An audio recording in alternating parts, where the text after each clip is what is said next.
My self doctor AM Tripathi. मैं देवरिया ज़िले में फिजिशियन और डायबिटोलॉजिस्ट के तौर पे हूँ। मैंने MBBS अपना KGMU से किया था और मैंने फेलोशिप किया था डायबिटोलॉजी में लिवरपूल एकेडमी UK से। सर इस समय एक कॉमन बीमारी चल रही है लोगों को, मधुमेह। जी। तो मधुमेह रोग क्या है और इसके लक्षण क्या हैं? बेसिकली अगर गहराई से देखा जाए तो मधुमेह जो रोग है ना, ये एक बीमारी नहीं है, ये मतलब बीमारियों का समूह है। जैसे बीमारी को डिजीज बोलते हैं, ये डिजीज नहीं है, ये सिंड्रोम है, ग्रुप ऑफ डिजीज है। सिंड्रोम और डिजीज में ये अंतर होता है कि सिंड्रोम जो होता है वो ग्रुप ऑफ डिजीज होता है, मतलब बीमारियों का समूह है मधुमेह। ठीक है ना। शरीर के कौन कौन से अंगों पे प्रभाव डालता है? मधुमेह जो है ना, ये शरीर के सारे ही अंग पे प्रभाव डालता है, जिसमें इसका मुख्य जो आर्गन होता है, ठीक है ना, किडनी होता है जिसको नेफ्रोपैथी बोलते हैं, ठीक है ना, मधुमेह की वजह से।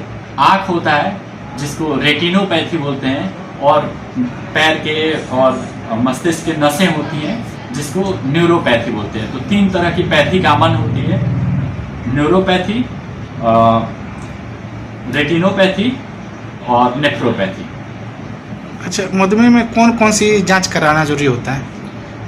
मधुमेह के लिए बेसिकली मधुमेह का मतलब होता है कि शरीर में शुगर का लेवल बहुत ज़्यादा बढ़ जाता है, तो शुगर की जांच करानी होती है। इसमें मोस्ट कॉमन होता है कि फास्टिंग ब्लड शुगर, दूसरा होता है पोस्ट प्राइंडियल ब्लड शुगर, और ये बहुत ऑथेंटिक टेस्ट नहीं होते हैं, ठीक है ना। तो इसके लिए एक HbA1c का टेस्ट होता है जो कि 3 महीने का एवरेज वो बताता है। तो HbA1c का जो टेस्ट होता है मोस्ट रिलायबल टेस्ट होता है। लेकिन इसकी वजह से चूंकि ये शरीर पे कई अंगों पे प्रभाव डालता है, तो किडनी के भी टेस्ट कराने जरूरी होते हैं, यूरिन के भी टेस्ट कराने जरूरी होते हैं, हार्ट के भी टेस्ट कराने जरूरी होते हैं, ठीक है ना। वो देखा जाता है कि कौन सा टेस्ट जरूरी है, फिर उसका। इसके लक्षण क्या होते हैं? लक्षण में इसका ये रहता है ना कि बार बार प्यास लगती है, जिसको भी मधुमेह होता है।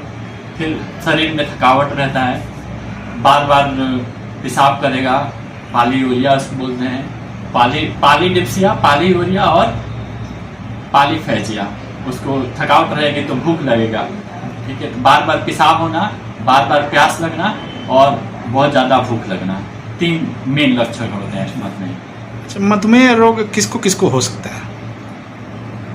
मधुमेह रोग एक जो बच्चा पैदा होता है उससे लेके जो इंसान बूढ़ा हो जाता है उसको हो सकता है, किसी भी एज ग्रुप में हो सकता है, ऐसा कोई लिमिट नहीं है, इसी ग्रुप में होना है। अच्छा, ये कितने प्रकार के होते हैं? मधुमेह मुख्यतः 3 प्रकार का होता है, जिसमें जो मोस्ट कॉमन है वो टाइप 1 डायबिटीज है, दूसरा टाइप 2 डायबिटीज है, तीसरा जो बोलते हैं कि मोडी maturity onset diabetes mellitus.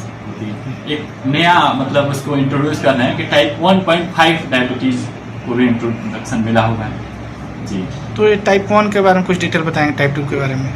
Type 1 diabetes specially young population में होता है, जिसमें क्या होता है कि इंसुलिन की कमी हो जाती है शरीर में, जिसके वजह से टाइप 1 डायबिटीज होता है। मतलब इंसुलिन बनता ही नहीं है शरीर में, तो टाइप 1 डायबिटीज होता है। और इंसुलिन बनता तो है लेकिन सही तरीके से उपयोग नहीं हो पाता है, जिसको बोलते हैं इंसुलिन रेजिस्टेंस। इंसुलिन रेजिस्टेंस जिसमें होता है उसको टाइप 2 डायबिटीज बोलते हैं। अच्छा, ये जैसे कई लोग इंसुलिन की इंजेक्शन लेते हैं, वो किस में आता है? वो इंसुलिन की इंजेक्शन लेने का मतलब कि यानी शरीर में इंसुलिन बन ही नहीं रहा है। अच्छा, वो टाइप 1 में? टाइप 1 में डायबिटीज में आएगा।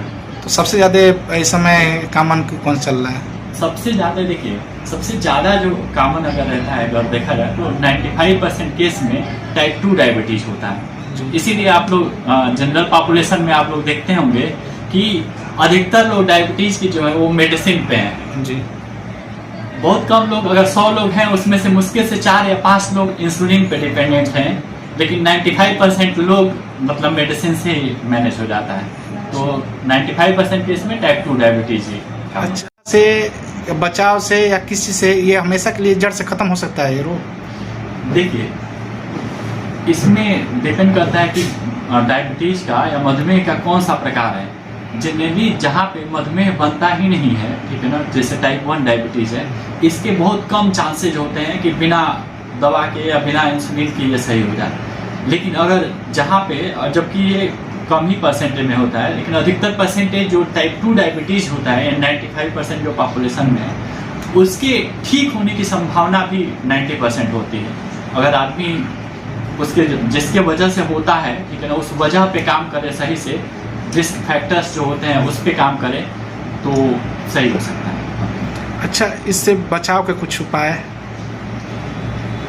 इसके बचाव के जो मुख्य उपाय है ना, पहला चीज़ कि अपने लाइफ स्टाइल को मैनेज करना रहता है, हेल्दी लाइफ स्टाइल अपनाना, जैसे कि हेल्दी डाइट लेना, ठीक है ना, फिर प्रॉपर वे से नींद लेना, फिर एक्सरसाइज कम से कम 1 घंटे पर डे एक्सरसाइज का होना, ठीक है, अपना वेट मैनेज करना, वेट कम रखना, ठीक है, ये 4-5 कारण होते हैं। अच्छा, मधुमेह में काफ़ी लोग कहते हैं कि फला फल खाइए तो सही रहता है, फला जामुन खाइए सही रहता है, आम खाइए, पपीता खाइए, सेब खाइए, तो इसमें से कौन सा फल सही रहता है, कौन सा फल मिथ्या है? देखिए, मधुमेह में क्या खाना चाहिए क्या नहीं खाना चाहिए, तो बेसिकली ये ग्लाइसेमिक इंडेक्स से डिसाइड होता है। तो जनरली देखा जाता है कि जो नेचुरल पदार्थ हैं, ठीक है ना, उनका ग्लाइसेमिक इंडेक्स लोअर साइड में होता है, ठीक है ना। तो ऐसे फल जिनका ग्लाइसेमिक इंडेक्स कम हो, ठीक है, उस फल को खाना चाहिए, जैसे कि पपीता हो गया, सेब हो गया, अनार हो गया, और मौसमी हो गया, संतरे हो गए, ठीक है, इन फलों को अमरूद हो गया, इन फलों को खाया जा सकता है मधुमेह में। और जनरली जो केला हो गया, अंगूर हो गया, आम हो गया, ठीक है, ऐसे फल को जिसका ग्लाइसेमिक इंडेक्स इसकी अपेक्षा ज़्यादा होता है, जैसे 50 से ज़्यादा होता है, ठीक है, ऐसे फल को अवॉइड करना रहता है।